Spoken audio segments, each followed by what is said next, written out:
So welcome everyone. My name is Simon Stevens from the Museums Association, and it's a great honour to welcome to this session with Smithsonian Secretary Lonnie Bunch and MP David Lammy in conversation. Uh, Before we kick off, I've got the usual housekeeping announcements to make. I'll quickly run through those. Firstly, as attendees, your cameras and microphones should be automatically disabled, but you can use the chat function on your menu bar to introduce yourselves, talk to others, and share links and experiences. You can also tweet using the hashtag Museums 2020. Lonnie and David are happy to answer questions. So is there something you'd like to put to them, then please share it on the Q&A. You should be able to see this on your menu bar. You can leave and rejoin the session at any time, and we are recording the session today. We have both audio description and live closed captioning for every session. If you require audio description, please press interpretation on the toolbar at the bottom of the screen and select French. Please leave the original audio on or you'll not be able to hear the conference speaker. Live captioning is available at the bottom of the screen. To access it, press closed captioning and select show subtitles. Now, with all of that out of the way, I'll properly introduce our speakers. Firstly, I'd like to say what it is a privilege it is to have Lonnie Bunch and David Lammy with us for the MA conference. We've all been looking forward to this session, so thank you very much both of them to joining us. I'll now give a quick outline of their bios. So Lonnie Bunch is the Secretary of the Smithsonian, the world's largest museum, education and research complex. He oversees 19 museums, 21 libraries, the National Zoo, numerous research centres and several education units and centres. He became the Secretary of the organisation in June 2019, following his role as the Director of the Smithsonian's National Museum of African American History and Culture. Lonnie began developing the National Museum of African American History and Culture in July 2005, when he had one staff member, no collections, no funding, and no site for a museum. He transformed his vision into a museum that has welcomed more than 6 million visitors since it opened in 2016. Before his appointment as the director of the museum, Lonnie was the president of the Chicago Historical Society. There he led a successful campaign to transform the society in celebration of its 150th anniversary. Lonnie has written on a wide range of subjects, including the Black military experience, the American presidency, and all Black towns in the American West, as well as on diversity in museum management and the impact of funding and politics on American museums. On to David Lammy. David Lammy is a former culture minister. He's the Labour MP for Tottenham in North London. He's been the MP for his home constituency since 2000, and he is now the Shadow Secretary of State for Justice. David practiced as a barrister in England and became the first Black Briton to study a Master's in Law at Harvard Law School in the US. David has been one of the Parliament's most prominent and successful campaigners for social justice, including the campaign for Windrush British citizens to be granted British citizenship and to be paid compensation by the government.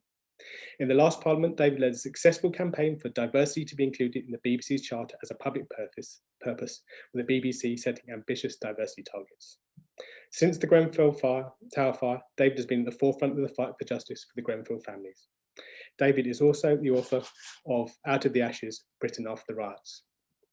So, welcome, David, and we'll just wait for Lonnie to come through. And welcome, Lonnie. It's fantastic. There's quite a long introduction. No one's really interested in hearing me, so let's crack on with the first question. So our conference theme is the world turned upside down, and this is most evident this year with the way COVID has changed our world. It's also brought some ugly truths into view, as we see how the economic and health impacts of the pandemic have fallen heavily on communities of colour. So firstly, I wonder how both you see this impacting museums and galleries, and second, how do you think museums need to respond to these inequalities in their programmes and exhibitions? Lonnie, over to you. Well, first, let me thank you for letting me be part of this amazing gathering and the benefit I have of being able to talk to my dear friend, David Lammy, somebody who I admire. I admire his leadership, and I think we both share one very strong thing in common. We both married above our stations. So in many ways, it's a great honor to be with you all. The reality is that this is a moment of real pain. It's a moment where we see a lot of loss. We see museums and galleries suffering, trying to make sure that they have the resources to move forward, that they protect their staffs and their visitors. But it seems to me this is also a moment of real possibility. I think that at a time like this, it's important for museums to use this moment to reimagine themselves, to think about how it is that we do what we do even better. How are we more efficient? How are we using this time to think about how to be much more effective collaborators?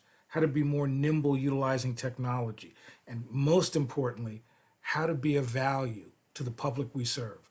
Because I think the real the real challenge, the real goal for me is that museums at this moment ought to realize that their job is to define reality and give hope. And I think to do that, it means that museums need to think about how they are of value. What is the work that we do that is very traditional that matters, that gives people insight, gives people a sense of beauty? But what is the work we do that contextualizes, that challenges, that holds a mirror to a nation to say, you've got to live up to certain ideals? So, this is an opportunity for museums and galleries to be the places they say they are, places that matter, places of meaning, places that could help a nation at a time of crisis. Look, I think it's incredibly worrying that 90% of our museums globally are closed and that 10% of them may never reopen. That's powerful, frightening, and worrying. I mean, I remember having been culture minister, the huge effort that was going in the UK to ensure that we had free access to our museums, that our museums were engaged in phenomenal outreach and educational work, that our museums were renewing themselves for the 21st century. And in a sense, there is this sort of painful sense that museums are not living and breathing unless people are coming through the doors. I'm also conscious, of course, at who is losing their life. And again, here in the UK, when we looked at the face of folk who were dying, who worked in the NHS, in those early images, they were a Black and minority ethnic face. When we look at those who are in our care homes, the face of those affected is really important. And of course, some of those communities, particularly communities that like the ones I represent here in Tottenham, it wasn't always the case that all of our museums were buildings into which they felt they could or should go. Yet, when we come to tell the story of what has happened during this period, I hope it's a story in which we don't whitewash them out of this story, because they have been so central to it. In our country, they've been central in terms of the NHS and what the face of the NHS, it's an ethnic minority face. And of course, the presentation of those who have died. So all of this sort of, comes up, I think, when we're thinking of this particular sector, how it tells stories of where we are, where we've been, and where we're going. This is one of those catalyzing moments in which, yes, of course, the world will come through this, just as it has previous pandemics, but just as in previous pandemics, it's very unlikely that we will come back together in quite the same way. So this is a catalyst of change, and Lonnie's right. Museums will have to pick up on that change, and some of your museums will need to chronicle that change and just what's happened. And I suspect because people, and there are some other big meta themes, aren't there, at this time, profound themes like loneliness, profound themes like mental health, a profound reminder that we are social animals and we, generally speaking, we like to interact. Big themes about how nations have responded to this crisis, and huge themes, certainly across here in the UK, the United States, of deep inequality that is then mirrored in those who have lost their lives and those who have found it harder to access healthcare or other things. So big subjects that cut to the heart of where we are, I think, today in modern society. And certainly you would expect this sector to be at the center of conveying, telling, and renewing and redoubling its efforts, really, to understand those big themes as they cut across society, particularly themes like inequality. In some ways, David, I think you are so right because the issue is really the question of how are these institutions recognizing that they've got a major responsibility to collect this moment, to interpret this moment, but to recognize this is a moment where rather than try to say, can museums become community centers? They can't, but they could be at the center of their communities and they could recognize the obligations they have to be part of a place that illuminates the dark corners of the past, that allows people to understand who has been hurt by this. And in the States, especially, how this is a dual pandemic of a virus of hate and a virus of illness. And so to really recognize that this is a way to make sure that this is not forgotten and a way to make sure that these museums, these galleries realize that the goal is to recognize that they are as much about today and tomorrow as they are about yesterday. And kind of related to that in terms of how we deal with the past, obviously one of the major discussions in the summer in the US and the UK has been on issues such as monuments and statues and street names and names of institutions and the role of slavery and colonialism and the role that these play in the history that we remember, what parts of it we teach and how we interpret our national identity. I'm sure both of you have grappled with these issues, but maybe you can both share your thoughts on how our two countries can address the valid questions being raised by these issues. Lonnie, do you want to, David? Well, look, so against this backdrop of coronavirus, there we all were in our homes, gripped to the news cycle, because all looking at those infection rates, R rates, death rates, people like Dr. Fauci becoming like a member of our family. And then there was this massive interruption, wasn't there, from the United States? And it was a different piece of news. It was a familiar piece of news, but it was a different piece of news, and that was the murder of George Floyd. And I've got to tell you, I was initially quite cynical following the murder of George Floyd, and cynical because I'd seen this so many times before. The issue of death as the result of police contact, not just in the United States, here in our own country, countries like Australia, France. This is not a new issue. It's a very old issue. So I say I was cynical because I didn't particularly think anything was different here. But of course, it was different. It sort of captured a different zeitgeist. Part of that, I think, were the millennials, Generation Y, a generation that really gets stuff, understands stuff, not just race and diversity, but also climate change, and a demand really coming from people, not just to fix the criminal justice system, but to ask deeper questions as to why this was still going on. And I think this does come squarely to those who are preoccupied with history, past, and telling stories of the past. Because you cannot tell a story of modern history without understanding the scientific racism that birthed a pecking order that, broadly speaking, put me and Lonnie at the bottom of it, and put you, Simon, at the top. No offense, Simon. But and I suppose the millennials are like, well, why are we still living with the legacy of this stuff? And what's the action that we now need to change it?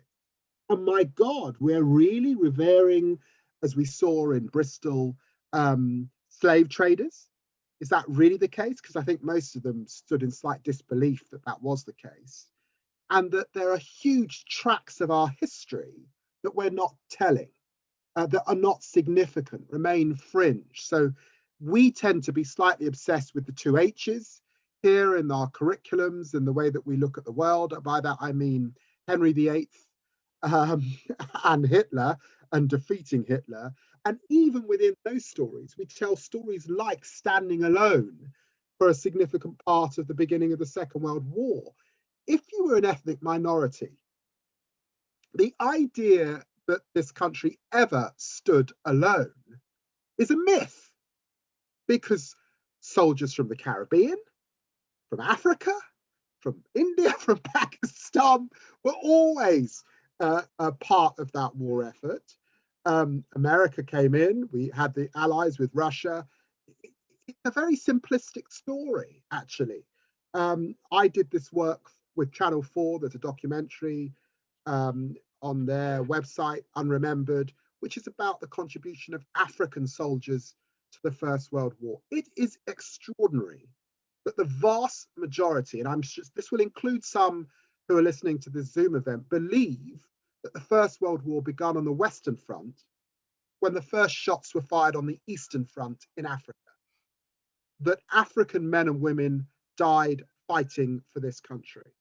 And they're written out of the story. So I think that museums play a huge role in presenting that story. Now, look, it is important to mention that, I mean, I've got in my constituency, Bruce Castle Museum.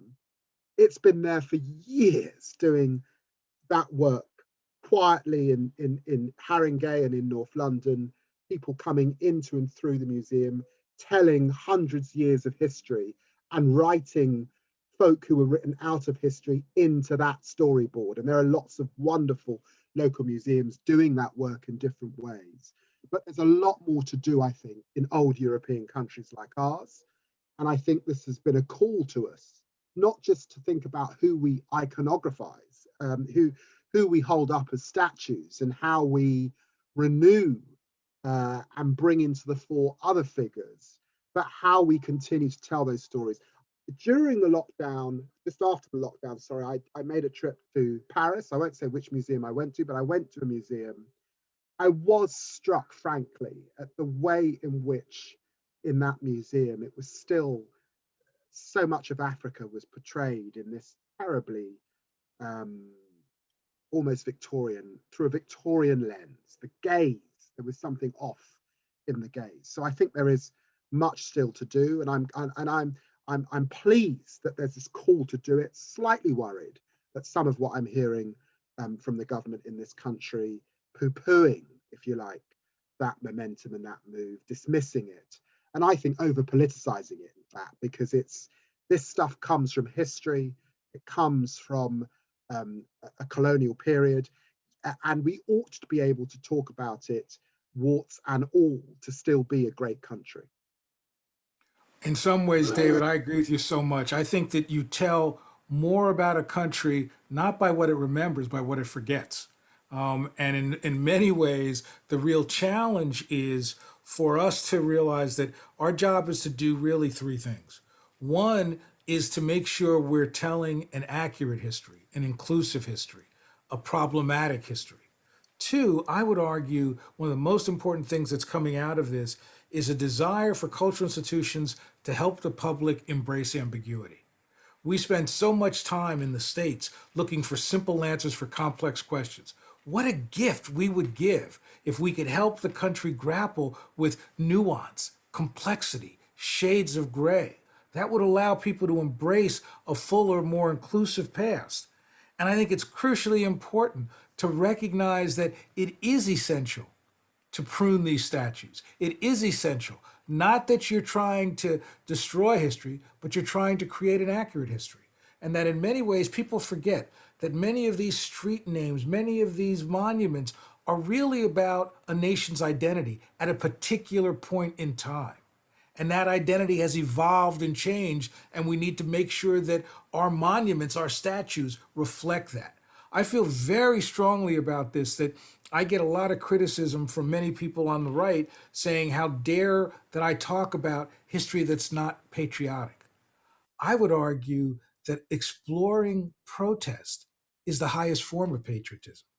Understanding people who sacrifice so much to help a nation, to force a nation live up to its stated ideals, those are my heroes. So for me, this is an opportunity to, yes, challenge the narrative, but it's an opportunity to make sure that we have a much more complicated, a much more problematic, a much more complex understanding of who we are as nations. And with that understanding, then we can continue to make changes, because the key issue is, as David put it, history is as much about today and tomorrow as it is about yesterday.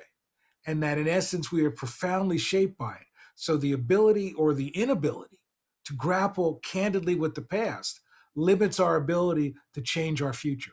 And to me, that's the goal of what we try to do. Can I just pick up on that and say that We've just come out of Black History Month here, Lonnie. Of course, you've got it in February, but it's an opportunity to say, and I did a few events this year with international development NGOs, to remind people that the story is not just one of modernity and colonialism, that the continent of Africa produced so much, gave so much to civilization long before Europeans got there. And it would be great if British kids learned something of that. And then obviously within this colonial period, there's something peculiar when we're not making sufficient for our population of why our country is as multicultural as it is. What those pink bits of the atlas meant and mean, what underlies that. Even where we do tell stories, I helped the country commemorate, Tony Blair asked me to be culture minister, we commemorated the abolition of the slave trade in 2007. But it's still the case, frankly, that we didn't sufficiently tell, of course we told the story of William Wilberforce and abolition, but we really weren't very good at the story that went, the slavery story. I know it's a story of guilt and shame, but let's get into it. And also, if we're going to laud William Wilberforce, can we at least mention those who led the rebellions? Great that Harriet Tubman's name's finally a household name here because of the Hollywood film. But there are people like Coffee, who led the rebellion in Guyana, people like Sham Sharp, who led the rebellion in Jamaica. All of these names are not, they're never in the history books. And until we're prepared to fully tell the story of not just the colonizers, but the colonized, we're missing huge tracks of history and connection, it seems to me. But even when, because I was all over the UK in 07 and 08 and all that, remember? That's when you and I remember first very met. well. And of course, America still hasn't quite got there.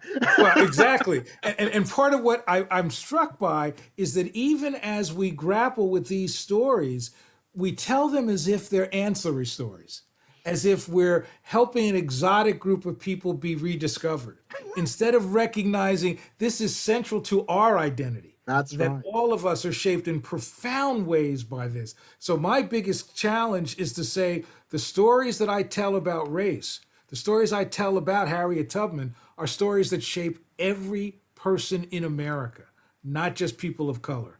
So in essence, what I want us to do is as we explore our blackness, we capture our Americanness, our Britishness. So for me, this is really saying this is the quintessential American story. Not Simon, we're not making this easy for you because Lonnie keeps saying things and I want to bounce off and I say things that he wants about. But I just want to make this other point, and it's just to generalize that point and to think about the context of this moment, particularly as we wait to see the results of the American election.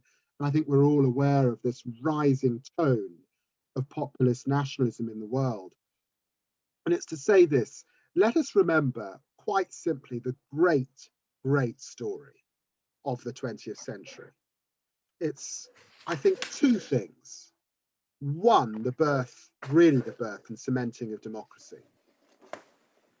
Hugely important. But second, so many people begun the 20th century effectively under someone's thumb. Working class men and women in this country, particularly much of Europe, in part because of the birth of my party, beginning to assert their rights, come out of the mills, come out of the factories and the factory floor, stand up to their bosses. People of color colonized, and by the middle of the century and then beyond, because of Mandela, Martin Luther King, and so many others, Gandhi, freed and beginning to take up their freedom. But that story continues. Women, the property of their fathers or their husbands. And let's not get into LGBTQ. It's an amazing, amazing story. It's not very long. It hasn't been going on for much of its history. And at this moment, this is the challenge, there are some out there that want to turn back the clock on all of it.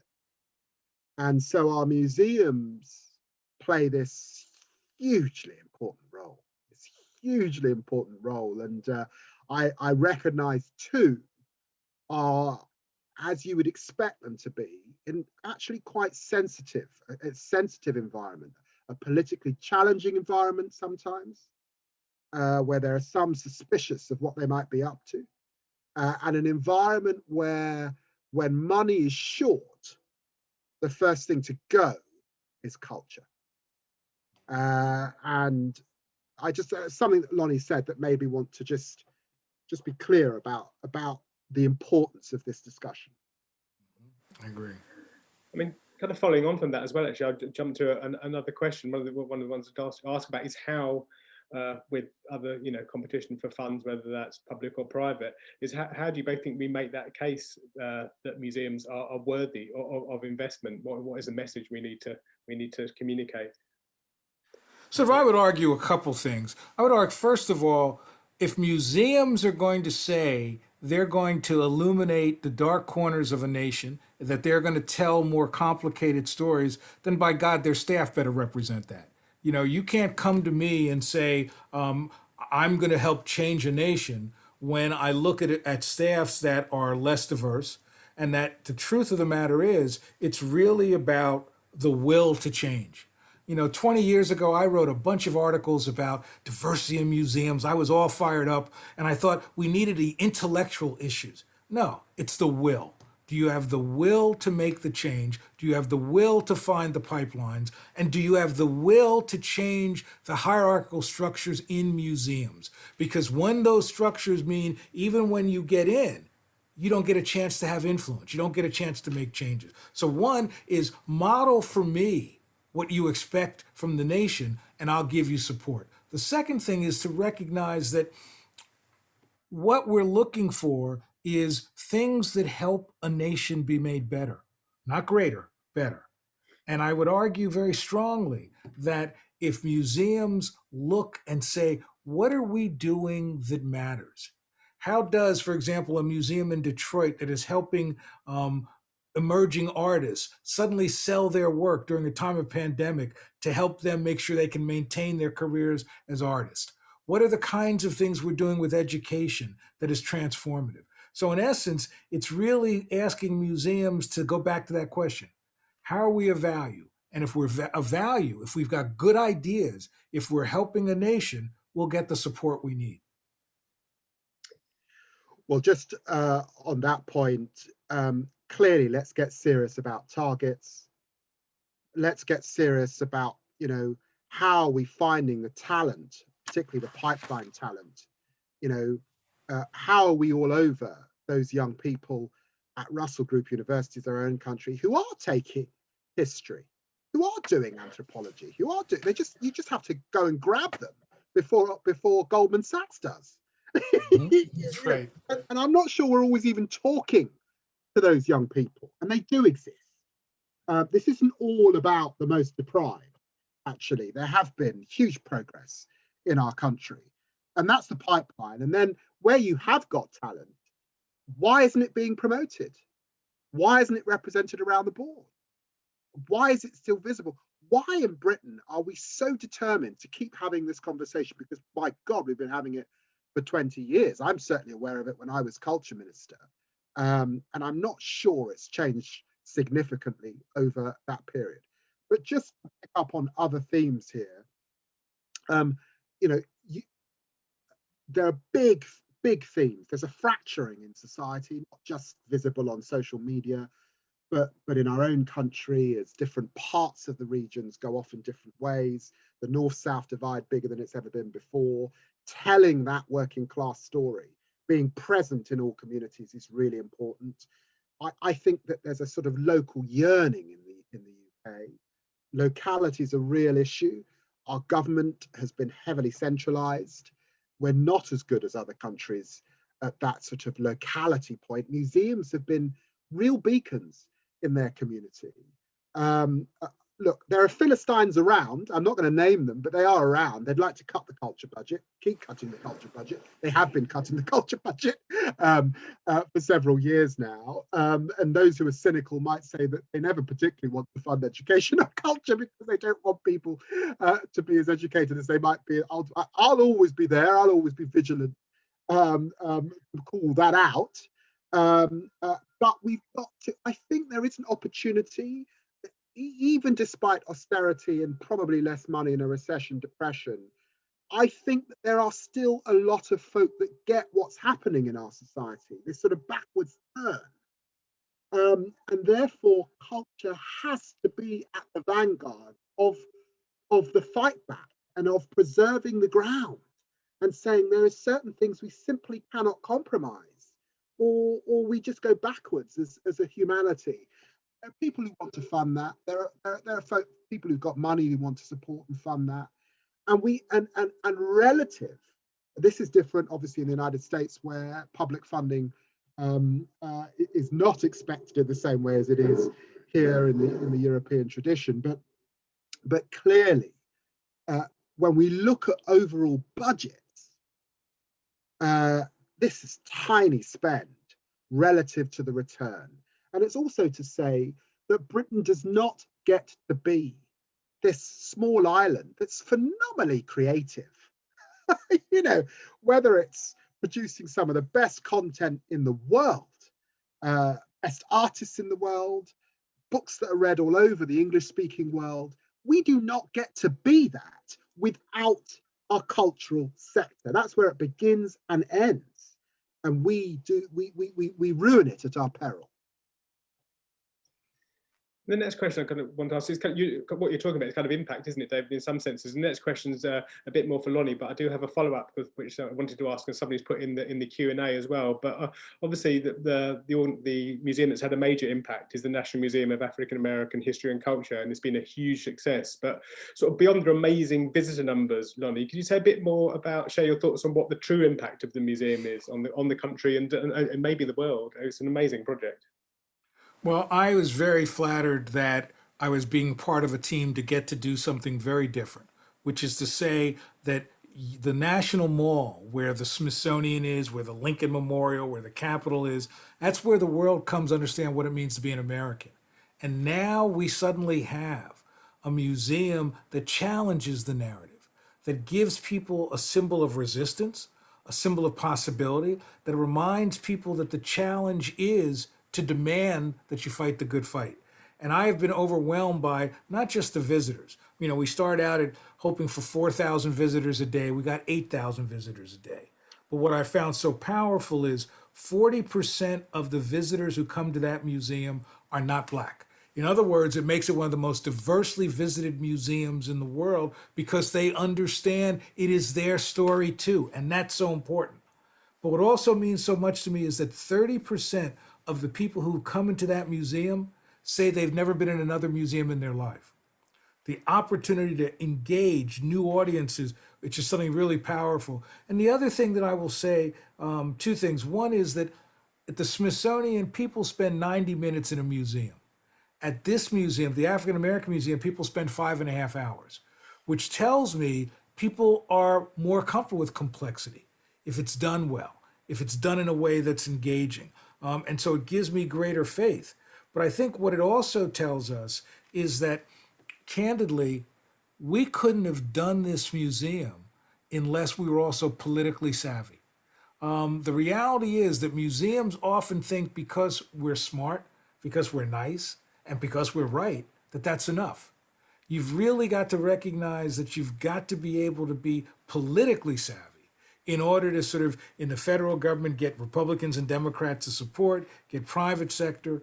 But for me, the most important thing is now that as long as there will be an America, that museum will be on the National Mall to remind us how race has always been a central factor in the American experience, and will challenge us to build on the work of so many people, like a John Lewis, my dear friend, to build on their work, to hold America accountable, to say that America does owe something to these people in this museum. They owe a free and fair America. So for me, this was more than a museum. It was an opportunity to challenge America to live up to its stated ideals. That's fantastic, Lonnie. Thanks for that. And kind of related, there's a question in the Q&A, David, which I was going to ask anyways, but I'll put it. It's from Lydia Saul. I'll put it in her words. There was a fascinating discussion at the conference yesterday around the need for a Black British Museum to help tell some of the missing narratives. And do the speakers feel that this kind of museum would that? Do you have any thoughts, David, about the need? I mean, I know we've got. Well, I suppose my starting point would be to say that Black history is British history. And that Black History Month is still necessary because relative to the contribution, 4% of the population here in the UK is often left out of the story. And these are the role modeling, the inspirational stories that come from this universal experience are important ones to tell, but not solely for Black communities. So I think Lonnie has indicated, it's really to tell for the entire country. It's still the case that Black History Month is not celebrated in many, many parts of the country. Many, many schools don't begin to get there. Many local authorities don't really take it seriously because if they don't have Black populations, they say, well, this isn't for me. And so let us remember that we have fantastic museums like the International Slavery Museum in Liverpool doing a tremendous job. And by the way, just because it's in Liverpool, please let's not forget the huge job that it's doing. And let us also remember that we have had mainstream museums like the V&A put on fantastic exhibitions in the last few years that really get to the heart of that Black experience, bringing both new people into museums, but also adding to the canon and adding to the subject matter. And then to say we've got these fantastic local museums as well, like Bruce Castle. I want to tell a little story here about Bruce Castle Museum. It's important because we've got Lonnie on. So the Smithsonian's founder, James Smithson, was an illegitimate son of a Duke of Northumberland, pretty good with money, and of course gave us the Smithsonian as a consequence of bequeathing and leaving that money. But what I've only just found out and shared with Lonnie was that he lived for much of his adolescence in Tottenham. He lived at a place called Percy House, which is now owned by Tottenham Hotspur Football Club. It's where their foundation is based. It's one of our most historic buildings on the old Roman road, the A10 that runs into London, that runs down Tottenham High Road. And Bruce Castle Museum, that does so much work, have explained to me how he would have been exposed to diversity. There was a strong Quaker tradition of giving, coming into contact in the neighborhood here. He would have been exposed to abolitionists and others. This is staggering. It births the Smithsonian. But you have to tell these stories. And what a shame that if it wasn't for Bruce Castle Museum, we wouldn't even be telling those stories. So yes, of course, there might be a role for a museum, as has been described, that says a bit more about the Black experience here in the UK, and that minority experience, in fact, here in the UK. But I'm all about mainstreaming and writing these stories back into the canon and understanding why you get an individual like James Smithson. How does that happen? And how does a place like my constituency, which is the most diverse now in Europe, come to being? Where does that come from? And how is that story found in our museums and our curriculum? So if it's okay with both of you, there's some great questions. So if we could go for some of these, it'd be brilliant. There's a question from Keith McGee. He says, "Good day, Secretary Bunch." Very polite. He says, "Might you and David speak to the role of museums surrounding social justice and their capacity to impact social and public policy?" Lonnie, do you want to? Well, I believe very strongly that all museums have a social justice role. And that in essence, if you as a cultural institution aren't fundamentally seeking fairness, aren't fundamentally trying to ensure that a nation lives up to its stated ideals, then what you are is a place of nostalgia, not a place of meaning. Um, I don't expect every institution to fight the fight the same way, but what I do expect is that institutions recognize that, yes, part of their job is to give insight, to give knowledge, to help us find beauty, to help us find understanding. But part of their job is to hold a mirror up to say, here's where we have not lived up to our ideals, and here's where we can help, whether it's helping in the educational arena, whether it's bringing notoriety and visibility to stories never told. The reality is that I want cultural institutions to be of value. And being of value in my mind means you're leading a fight for fairness, for freedom, for social justice. Well, David, yeah, I mean, I think that, look, I talked about the Philistines. Um, it was very worrying to see images out of the States overnight of people saying, stop that vote, stop that vote. Hordes of people turning their back on democracy. It's always frightening, isn't it, when you see a dictator tearing down the museums, first thing to go,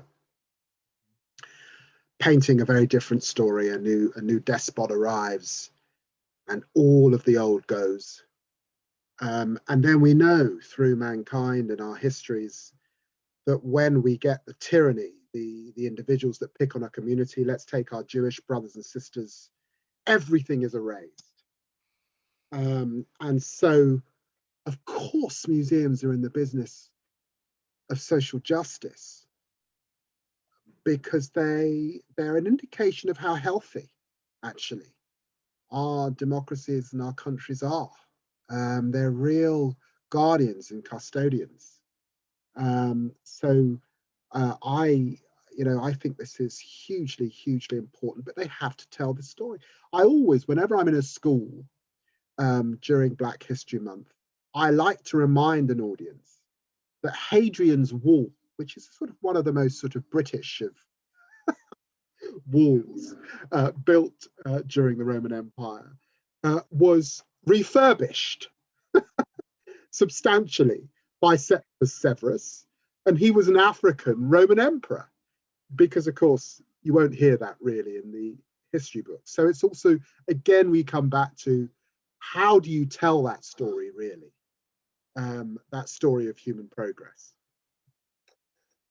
We've got another question here. It's kind of related to COVID as well, but I think it's an interesting one. It's from Gail Lord. It says, do you think that the closure of museums now will undermine the gains you both led in expanding community participation in the future? Lonnie? I think that, look, not every institution is going to survive this moment. I get that. But I also think that this is a time for institutions to think about, are there different ways we collaborate? Are there ways that we reimagine how we work together? Are there new partners that we ought to reach out to that are not the traditional partners? Are there really different ways to get our work done?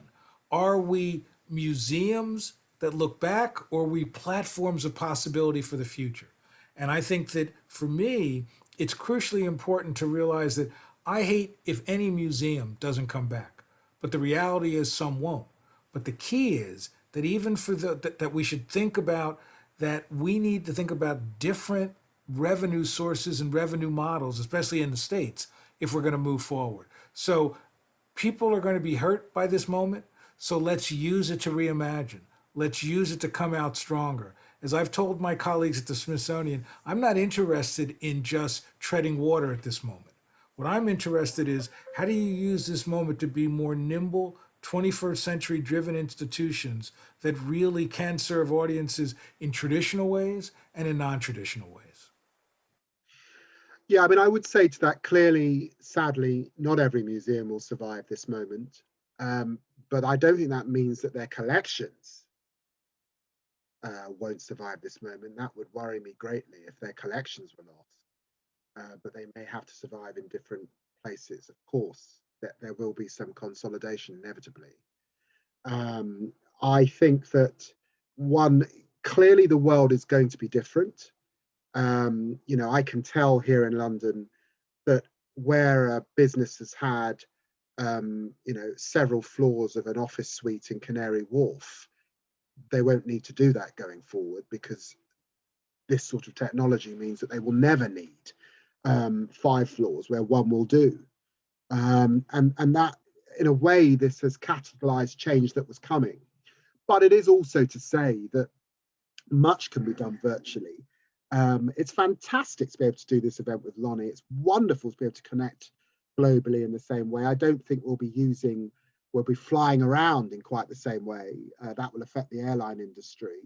But clearly, just as we all celebrate the Kindle, I think after a few years where people were worried that books would wither on the vine, the bookshop is still necessary, and thumbing through that book is still necessary, and the physicality of the museum is still profoundly necessary. So it will take investment. It will take public investment as well as private investment. I hope with private funds that people recognise the contribution it can make. And here in Europe, we have to make the case for public funding. It just remains hugely important.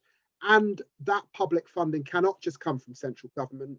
We have a real job to do here in renewing local government and local funding once again. And I think that a lot of the problems that we're encountering in Britain come back to squeezing local money so hard over the last decade or so, cutting it to the bone. There are no more cuts to be made. And we really get back to the business of supporting local community, whatever the cut of the money that is left after this.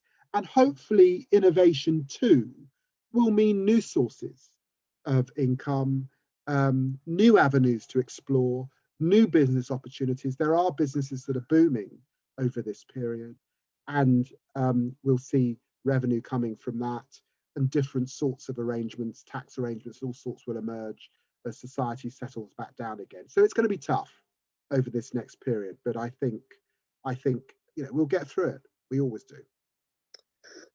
And there's a question here. I wanted to ask a question about technology, and there's one here, so I'll just read that out. It's quite a long one, but it's from Ross Parry at the University of Leicester. He's obviously done his research. He says, David Lammy, as culture minister, you once wrote how, as museums, we can provide rich and diverse cultural resources to enable digital access by all citizens.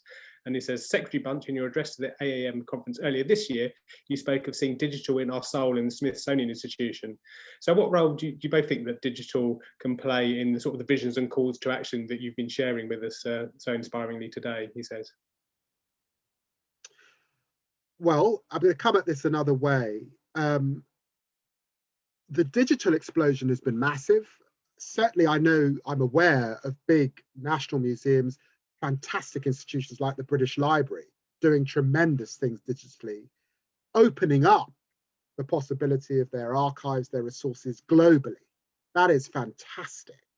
It's one of the reasons why, for example, I've given organizations like Comic Relief such a hard time because that old style model doesn't work. And, communities deep in Africa can access things that they couldn't access before. So there's something democratizing about that digital explosion. That continues apace. There's more to do, and it's important. But that tangible feel of a museum remains central, seems to me, wherever it's found.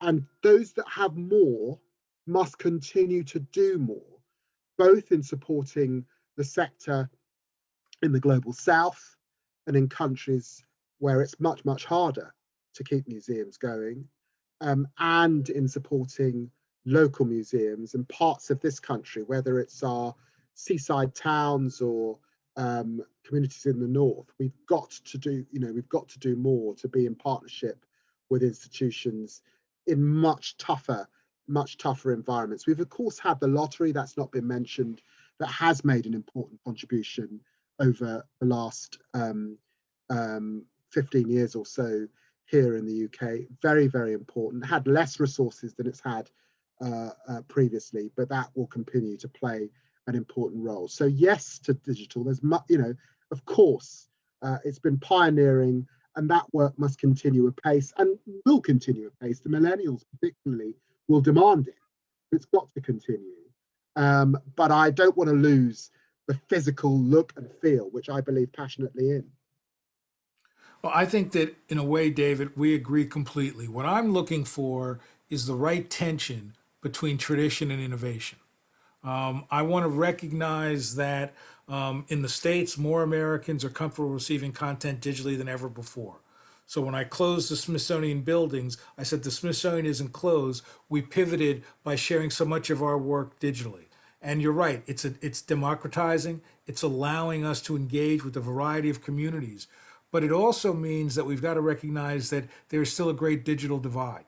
And I made sure that everything we did educationally also had sort of low tech and no tech opportunities so that we made sure that we reached all kinds of communities.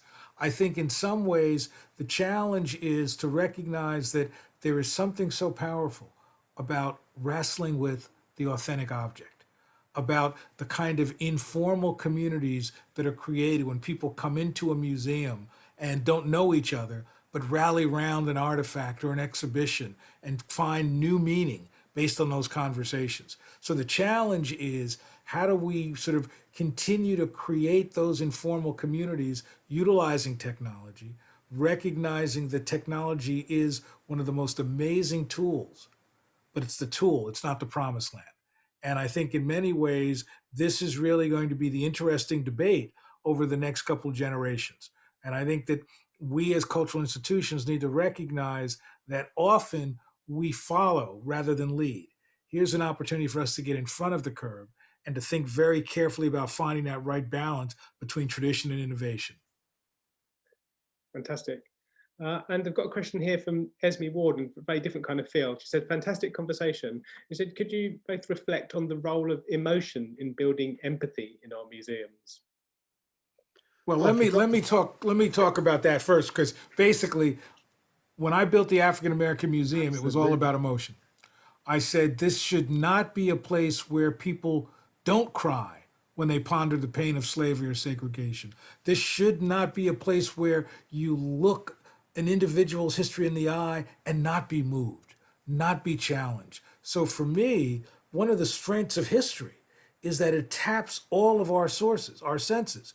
And one of those major areas for us to tap is the passion and the emotion, and the sadness and the sorrow and the resiliency. So for me, building a museum was all about not running away from that, but using that to educate, to challenge, using that to get people to care. So for me, this is really an important way that we challenge people to recognize that you may look at a picture from the 1880s, but if it's done in the right way, you'll feel their hopes, you'll feel their fears. And that will motivate you to care not just about them, but to care about where we are today. Look, when we do get back to travel, I would encourage anyone to go to the African American Museum if you've not been. I've now been 3 or 4 times. It is a beacon of innovation, honoring the past, but also it's got a fantastic modernity, celebration and emotional connection, not just to those sad moments, but to the glorious moments, whether it's Diana Ross or Beyonce, or they're just some. It's just quite staggering achievement. Much goes to Lonnie and his team for making it happen. So of course you're. But I'd say a few things. I was a cathedral chorister in Peterborough Cathedral, so I'm one of those sad people that's obsessed with limestone, because clearly in Parliament or indeed in the Lincoln's Inn, I found the same thing. And so emotion is everywhere in different ways, isn't it? I mean, I remember being, as culture secretary, walking into, I think it was Ipswich. It was a museum in Ipswich that had tremendous taxidermy in it. My father was a taxidermist. That sense of craft and workmanship at a time when we don't do it in the same way since the animal rights movement, but in a bygone era. And it was a very evocative place that spoke to me. So, I've been privileged to go to large museums, small museums. What is someone's garage? And be moved because of the discipline of collecting and preserving. Sometimes when people, an individual who perhaps by today's standard might be on the spectrum in some way, but thank God they collected in the way that they collected. So for me, it's all about emotion. It has to be. It's never dry. Now it can be presented in a dry way, but my God, it's all so evocative. We're coming to the end now. I think we've probably got time for one more question. This is there's a longer question here, but maybe it's a nice one to sort of think about end on.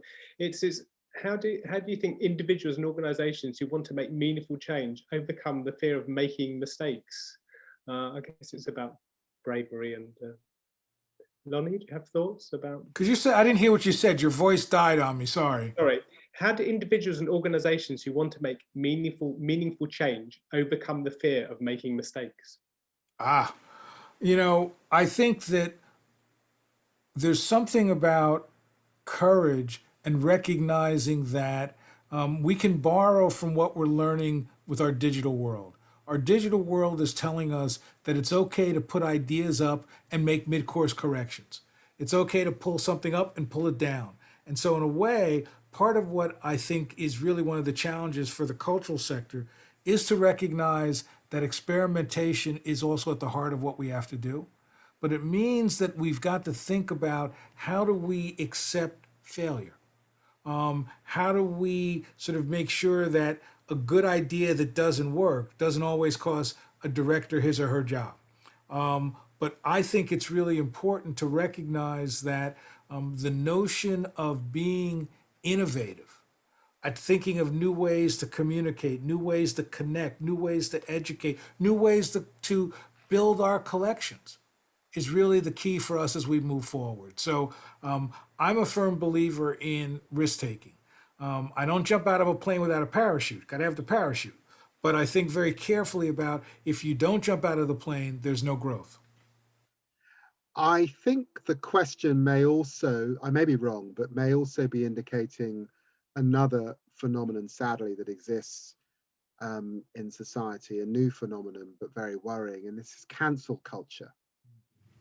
It's and there are too many in my more progressive political tradition that are into this. We jump all over people on social media. We think we can cancel stuff where there's a different point of view, or there's a mistake.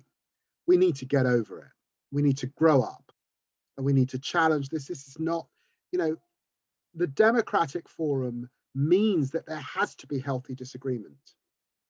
I despise the cynicism. In my experience, most politicians come into politics because they want to make the world a better place. They have a perspective on how to do that. But this does not mean that I hate my right-wing political opponents. I don't hate them. Actually, I'm a Christian. I grew up singing in Peterborough Cathedral. I can absolutely get to small c conservatism. I understand the business of conserving, as I think our museums do. This is not always done in a radical environment in which we throw out the old and in with the new. And so some of this is about cancel culture. I recognize how tough it is out there. When we're talking about minorities, though, it's just to come back to this point, which is here in Europe, whenever you're talking about ethnic minorities and you're talking about diversity, it's understanding that, to be a civilized democracy, how you treat your minorities is important. So to whom much is given, much is expected. To those in positions of power, who will invariably be middle class, who will invariably be white, you have to be prepared to get it wrong. Because if you aren't prepared to get it wrong, then we'll never get it right. Because the truth is there aren't the minorities present in the sector at this point in time. So you've got to be prepared to use the lexicon of modern times, and certainly of the millennials. You've got to be prepared to use your privilege on others' behalf. And this is a moment of hope. Look, I'm shadow justice, so I cannot condone criminal behavior. But when I looked at those images of young people throwing Colston's statue into the water in Bristol, I looked closely at those images. Yes, it was an act of criminal damage. But David Cameron asked me to do a review on the criminal justice system. So there are some truths that I know. And when I looked at those young people, they were largely white, looked middle class young people, using what some might say was their privilege to generate change. And I've got to tell you, on the basis of my work, the criminal justice system is not going to treat them as harshly as it would if they were a group of black, and they wouldn't call them young people, they'd call them youths, pulling down Colston's statue.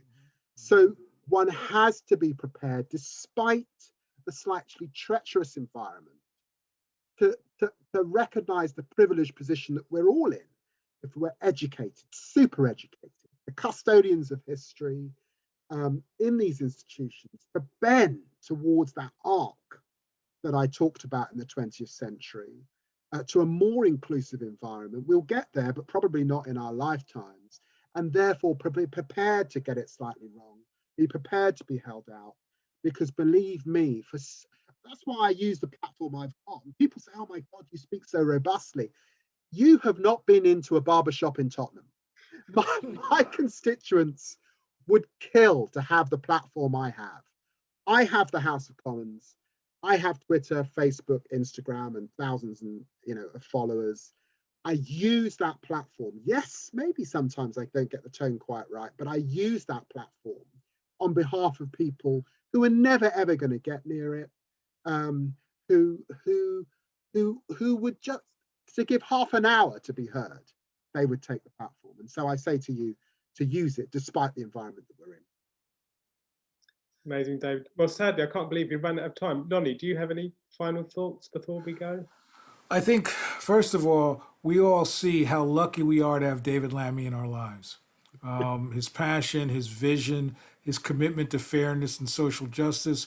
Even though I'm an American, I vote for him. And I think it's really important to realize that what's come out of this conversation is hopefully a commitment to change, a commitment for institutions to recognize their role in changing, a commitment for institutions to recognize that they should model the best of what we want our countries to be, not the worst.